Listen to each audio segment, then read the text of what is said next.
Hello, and welcome to the next installment in my EDH Commander deck techs.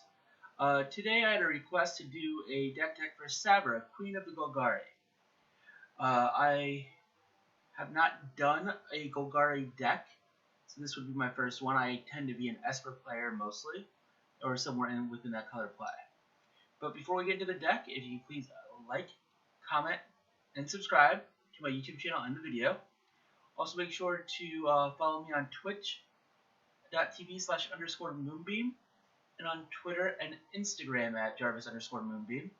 And finally, you'll find the link to my Discord in the description of the video below, as well as the link to this deck. So, Savra, Queen of the Golgari. 2, a black and a green. She's a legendary elf shaman. That's a 2/2. Whenever you sacrifice a black creature, you may pay 2 life. If you do, each other player sacrifices a creature. Whenever you sacrifice a green creature, you may gain 2 life.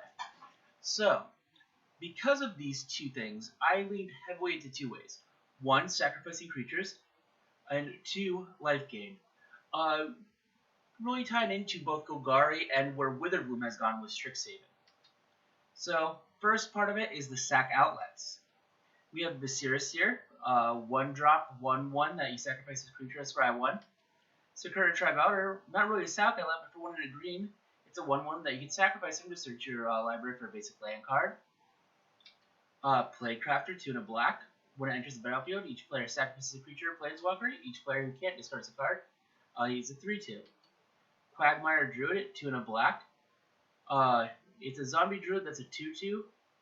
For a green mana and tapping it, you sacrifice a creature and destroy a target enchantment. Woe Strider, 2 and a black. When it enters the battlefield, you create a 0/1 white goat creature token. You can sacrifice another creature to scry 1.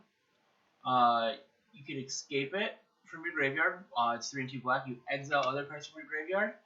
And it escapes with 2/1/1 counters, and it's a 3/2. Eradicator Valkyrie, it's a 2 and 2 black. That's a 4/3 flying lifelink. Very important because it hits 2 of the qualifications, and Hexproof from Planeswalker. As the boast mechanic, where for 1 and a black, you sacrifice a creature, each opponent sacrifices a creature or Planeswalker. Rankle Master of Pranks, 2 and 2 black. It's a 3/3 fairy rogue with flying and haste. The most part about it is when it deals combat damage to a player, each player sacrifices a creature. You could also make each player lose 1 life and draw a card or discard a card as well. Witch of the Moors, 3 and 2 black. It's a human warlock, 4/4, with Death Touch. This double downs on the life gain and the sacrifice. At the beginning of your end step, if you gain life this turn, each opponent sacrifices a creature, and you return up to 1 target creature card from your graveyard to your hand. Butcher of Malakir, 5 and 2 black. It's a flyer that 5/4 that whenever it or another creature I control die, each opponent sacrifices a creature. It helps me keep my opponent's board 6 clear as well. Tevajat, Doom of Fools, 4 and a black. +2, create 2 0/1 black throw creature tokens. +1, the most important one, you may sacrifice another creature or planeswalker. If you do, draw 2 cards, then draw another card if the sacrifice permanent was a commander. And -10, get control of all commanders. Put all commanders from the command zone onto the battlefield under your control. Loyalty starts at 4. Liliana Dreadhorde General, 4 and 2 black. Whenever a creature you control dies, draw a card. The +1 is create 2/2 black zombie creature token. Most importantly, if you -4 her, each player sacrifices 2 creatures. -9, each opponent chooses a permanent type. They control each permanent type and sacrifices the rest. Diabolic Intent, it's a tutor for 1 and a black. As an additional cost to cast a spell, sacrifice a creature. Search your library for a card and put that card into your hand, then shuffle your library. Primal Growth, 2 and a green, has a kicker of sacrifice a creature. Search your library for a basic land card, put that onto the battlefield, then shuffle your library. If Primal Growth was kicked, instead search your library for up to 2 basic land cards. Put them onto the battlefield, then shuffle your library. Dictate of Erebos, 3 and 2 black. It does the same thing Butcher of Malakir does. It's an enchantment with flash, and then whenever a creature you control dies, each opponent sacrifices a creature. Phyrexian Tower, it's a legendary land. You can tap it for a colorless, or more importantly, tap it, sacrifice a creature, and add 2 black. Westvale Abbey. It's a land that you can tap it for a colorless. 5 generic mana and tap it, pay 1 life. You get a 1/1 white and black human player creature token onto the battlefield. And for 5 and tapping it, sacrifice 5 creatures, and you get to transform it into a 9/7 flying lifelink, indestructible and hasty Ormondal Profane Prince. And the lifelink is very important there. Speaking of life gain, the next section of this is the cards dedicated to life gain. Deathrite Shaman, it's Golgari, so either black or a green. It has 3 abilities. You can tap it and exile target land from a graveyard and add 1 mana of any color to your mana pool. You'd pay a black and tap it and exile target instant or sorcery from a graveyard. Each opponent loses 2 life. Or a green and tapping it, each exile target creature card from a graveyard, you gain 2 life. Valentine, Dean of the Vein, and also Lisette, Dean of the Root. Valentine is 1 black. It's a menace lifelink. Legendary Vampire Warlock, it's 1/1. Then if a non-token creature an opponent controls would die, exile it instead, and when you do, you may pay 2 generic. If you do, create a 1/1 black and green pest creature token with, when this creature dies, you gain 1 life. The flip side is that Lisette, Dean of the Root, which is 2 and 2 green. It's a 4/4 that whenever you gain life, you may pay 1 generic. If you do, put a +1/+1 counter on each creature you control, and those creatures gain trample until end of turn. You have good old friend Scavenging Ooze, 1 and a green, and for a green, you exile a target card from a graveyard. If it was a creature card, put a +1/+1 counter on Scavenging Ooze, and you gain 1 life. And it starts off as a 2/2. Ayara, First of Lochthwain, 3 black, legendary Elf Noble, 2/3. Then whenever Ayara or another black creature enters the battlefield under your control, each opponent loses 1 life and you gain 1 life. And you can tap it to sacrifice another black creature, yet again sacrificing is important, to draw a card. Honor Troll, 2 and a green, with Vigilance, it's a 2/3. If you gain life, you gain that much life +1 instead. And Honor Troll gets +2/+1 as long as you have 25 or more life. So if you have 25 or more life, which in Commander is very easy to do, it starts off as a 4/4 instead of as a 2/3. Elder Gargaroth is 3 and 2 green, it's a 6/6. It's a Vigilant, Reach, and Trample. It has 3 modes. You can either create a 3/3 green beast creature token, or draw a card when it attacks or blocks. But most importantly, you could also gain 3 life. Mortality Spear, 2 a black and a green. This costs 2 generic less if you gain life this turn, so for a black and a green, you can destroy a target non-land permanent. Worm's Tooth, 2 generic, that whenever any player casts a green spell, you may gain 1 life. The Great Henge, 7 and 2 green, where it costs X less to cast, where X is the greatest power among creatures you control. Tap it to add 2 green to your mana pool and gain 2 life. It also acts as card draw whenever a non-token creature enters the battlefield under your control. Put a +1/+1 counter on it and draw a card. Leyline of Vitality, 2 and 2 green. If it's in your opening hand, you may begin the game with it on the battlefield. Creatures I control get +1/+0, and whenever a creature enters the battlefield under your control, you may gain 1 life. Now, let's talk about how we ramp and get to those big spells. As you saw, there are quite a few. Azusa Lost but Seeking is 2 and a green. You may play 2 additional lands on each of your turns, and it's a 1/2. Oracle of Modiah, 3 and a green. You may play an additional land on each of your turns. Play the top card of your library revealed. You may play lands from the top of your library. It's a 2/2. Barseek, 1 and a green. Search your library for a plains, island, swamp, or mountain card, and put it onto the battlefield tapped, then shuffle your library. 3 visits for 1 and a green. Search your library for a forest card. Put that card onto the battlefield, then shuffle your library. Cultivate, 2 and a green. Search your library for up to 2 basic land cards. Reveal those cards, put 1 onto the battlefield tapped and the other into your hand, then shuffle. Kodama's Reach is the same thing as Cultivate. It's a 2 and a green. Search your library for up to 2 basic land cards. Reveal those cards, put 1 onto the battlefield tapped and the other into your hand, then shuffle. Culling Ritual. This also acts as a pseudo board wipe. It's 2 of black and a green. You destroy each non-land permanent with mana value 2 or less. You add a black or a green for each permanent destroyed this way. So if someone's playing a token deck or playing a lot of cheap mana rocks, this really can ramp you and can be a game ender.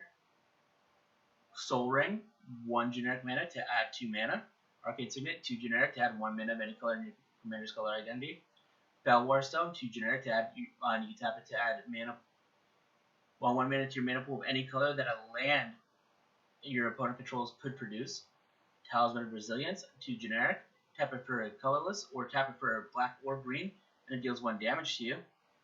Thought Vessels, 2 generic. It makes it so you have no maximum hand size, and you can tap it and add a generic. And then you have this classic combo of Cabal, Coffers, and Urborg Tomb of Yawgmoth.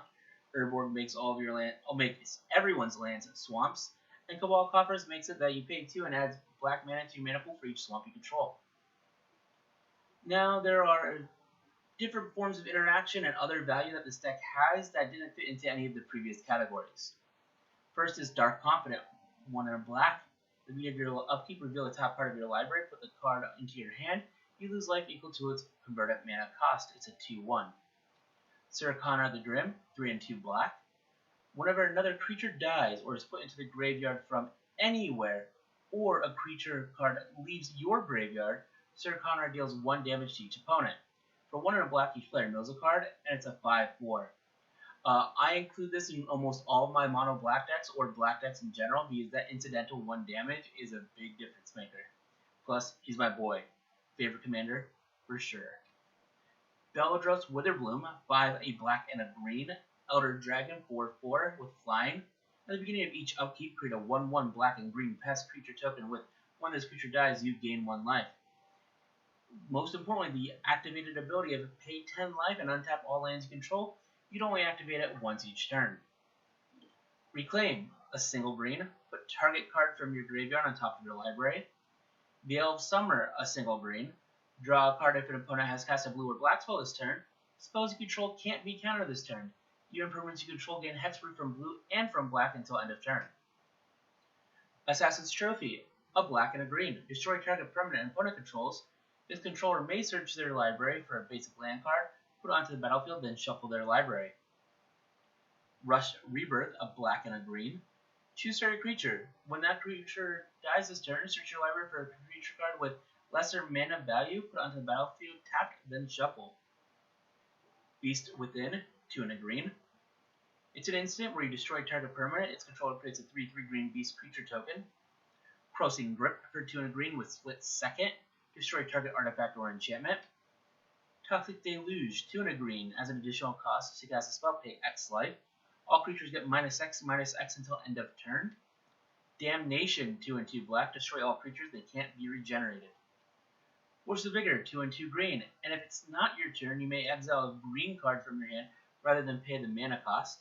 And you can destroy up to 2 target artifacts and or enchantments. Sylvan Library, 1 and a green. At the beginning of your draw step, you may draw 2 additional cards. If you do, choose 2 cards in your hand drawn this turn. For each of those cards, pay 4 life, or put the card on top of your library. Phyrexian Arena, 1 and 2 black. At the beginning of your upkeep, you draw a card and you lose 1 life. And finally, let's look at our lands. Our utility or non-basic lands are Castle Locthwain, Command Tower, Darkboard Pathway, Exotic Orchard, Fabled Passage, Overgrown Tomb, Prismatic Vista, Reliquary Tower, Temple of Malady, and Undergrowth Stadium. I picked these lands either because they tapped for multiple colors of mana, had utility to no maximum hand size, could fetch different lands, or most importantly, Castle Locthwain could also draw a card. My basic lands, I'm playing 13 Forest and 10 Swamps. I played a lot of utility lands in black, where I'm not playing so many in green, so that's the reason why I'm higher on Forest than I am on Swamps. I'm playing a total of 37 lands in this stack. Finally, win cons, those finishers. How do you win the game other than just through accruing incidental value? The first way is a good old Blood Bond combo. You have Dina Soul Steeper. It's a black and a green. Legendary Dryad Druid. That's a 1/3. Whenever you gain life, each opponent loses 1 life. And then for 1 generic, you can sacrifice another creature. Dina gets +X/+0 until end of turn, where X is the sacrificed creature's power. You have Veto. It's 2 and a black for a legendary Vampire Cleric. That's a 1/3 as well. Whenever you gain life, target opponent loses that much life. And then for 3 and 2 black, creatures you control gain life until end of turn. And finally, Sanguine Bond, 3 and 2 black. Whenever you gain life, target opponent loses that much life. And any one of those 3 cards can be paired with Exquisite Blood, which is 4 and a black, and whenever an opponent loses life, you gain that much life. So, I'm sure if you're watching this video, you know how the Blood Bond combo works, but just as a refresher, with any one of these cards, you gain a life, and your opponent loses either that much life or loses 1 life in the case of Dina. Exquisite Blood triggers. The opponent loses that life, and you gain that life back. So you go back and trigger Dina, Vito, or Sanguine Bond again, and you keep going through that cycle until you take care of your opponents one at a time. Next win con is a good old beater win con.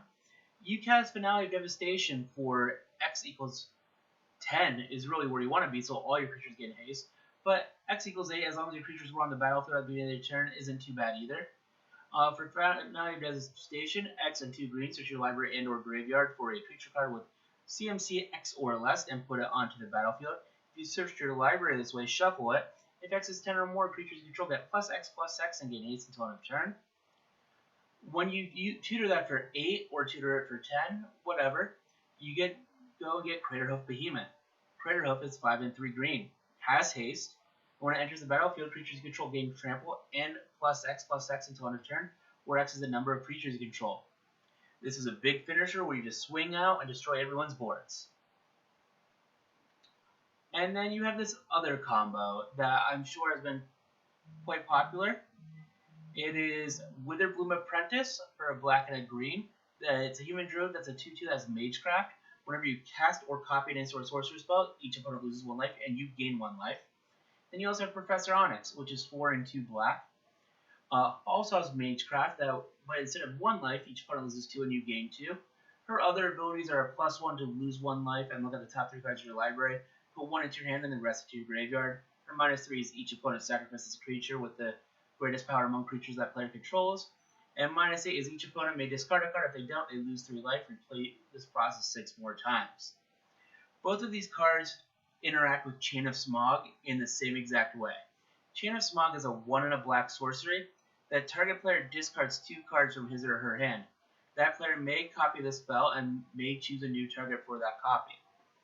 With Chain of Smog, you don't have to have cards in your hand to discard to copy it.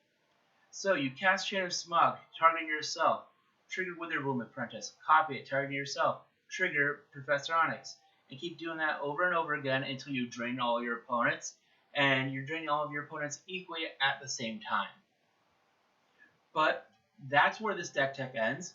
I've given you 2 infinite combos to win the game, a big beat stick to win the game, plus you have all that incidental life gain, life drain value throughout the game that should help you get there as well. What other ideas do you have for this deck? What changes would you make? What ideas do you have that you think I would like? What ideas did I have that you don't like? Yet again, make sure to like, comment, and subscribe. And until next time, have a good one.